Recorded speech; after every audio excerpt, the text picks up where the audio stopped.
Hi, Millen. Good morning. Hi. So good to see you. Dr. Nisha, I'm so grateful that you take time to talk to me. This is the third time. And after I talked to you for the first time and then started reading your book, I was like, I have to introduce this amazing, brilliant doctor to so many people because your approach is so unique in so many ways. In the previous conversations, we talked about the power of intention. We started talking about this, right? And the fact that we are not our body, we're not our mind, we're multidimensional being and very powerful. And many people don't realize the power that they possess or have access to. So I would like to start to continue our conversation about intentions by this question that I've been asked, frankly, many times myself, and I would love to hear your point of view on this. Many people are aware of intention, right? Maybe not to the extent that we discuss here. And they use intention. They say, my intention is whatever it is. And then they repeat this and they create affirmations and they many meditate and nothing happens. Mm-hmm. Why? What is the secret? What is the secret sauce, or what is the element that is missing for so many people who actually want to create something, have the intention, but it doesn't materialize or doesn't manifest for them? Yeah, that's a really good question. So when I look at WilliamATiller, he gave the proof that intention is laser sharp. We have clarified that. Okay, it's not like a light bulb. You have a very coherent piece of information. That's the first thing. Okay.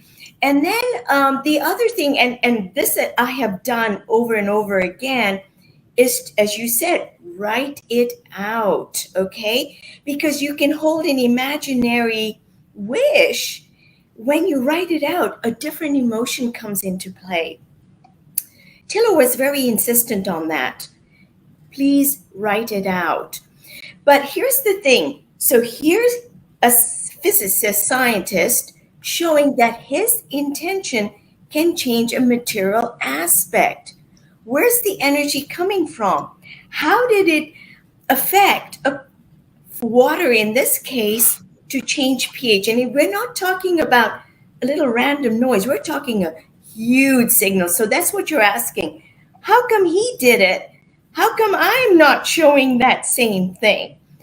But I'm telling you this, by virtue of writing it and holding the intention, you are manifesting in your invisible world. A certain dynamic is taking shape. You may not see it right away, and Tiller didn't see it for several weeks, but it did work. And guess what? As he did it again, science is about reproducing the result. It happened faster and faster and faster, okay? Now, when I look at my intention journals, this is what I have found. 10 years ago, I looked at my journal, and the first thing I wrote was actually a bank balance. I wanted wealth. But what was underneath that wealth? A black dress. I wanted a black dress.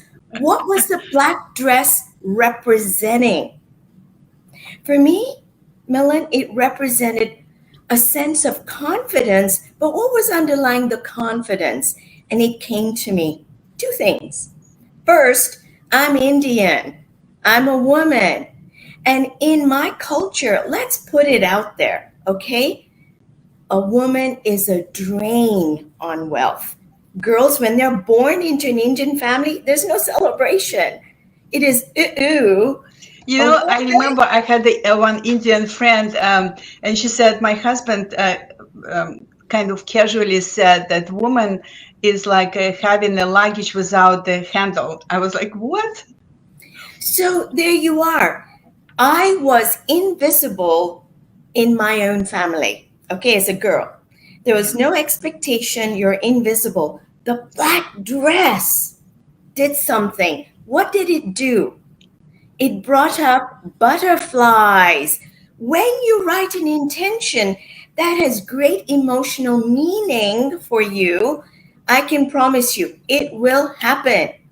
So ask yourself when you're writing that intention, does it have meaning? Don't just write things. Initially, when I tell my patients this, what gives you meaning in your life? I'll tell you, most patients have never been asked that simple question. We're giving you the fast food of intention writing right there. What gives you meaning? Get an intention book, and what gives your life meaning? But here's the thing, as I can I just add here from personal experience, because I'm practicing what you describing, and I think that and I always just like, because of my training as a physicist, I have this like, I need to understand why. I realized that when I write the meaning of my intention, I connect emotionally to the intention, and this emotional connection makes a difference. Would you agree with that? I do agree with that. So when I looked at my own book, bank balance, black dress, what came up also was not just confidence. When you write what is meaningful for you, you're expressing self-love. You're loving yourself. Okay, self-acceptance, loneliness, right? We're seeing it all around. We're disconnected. When you write that meaningful statement for yourself, it is a form of love.